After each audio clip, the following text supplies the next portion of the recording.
লোক নাই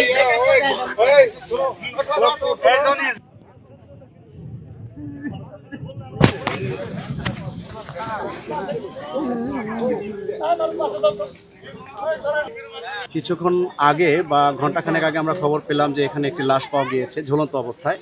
তো যখন এলাকাবাসী প্রশাসনকে ফোন দিয়েছেন, জানিয়েছেন, ধন্যবাদ জানাচ্ছি আমাদের ইওনো মহোদয়কে এবং আমাদের থানার ভারপ্রাপ্ত কর্মকর্তা সাথে সাথে প্রশাসনিক সকলকে নিয়ে এখানে উপস্থিত হয়েছেন এবং দ্রুত পদক্ষেপ নিয়েছেন।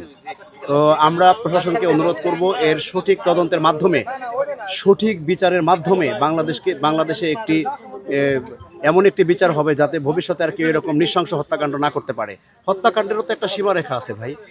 নাভির নিচের আলাদা অংশ, উপরের বডি আলাদা অংশ, আর একটা মাংসপিণ্ড আলাদা অংশ, এরপরে আবার মনে হচ্ছে পুড়িয়ে দেওয়া হয়েছে। তো আমরা মনে করি এটা শুধু একটি মেয়ের লাশ না, এটা একটি বাংলাদেশের একটি খুবই শোচনীয় অধ্যায়। প্রশাসন অবশ্যই এর ভালো হস্তক্ষেপ নেবে এবং এর দ্রুত বিচার হবে ইনশাআল্লাহ।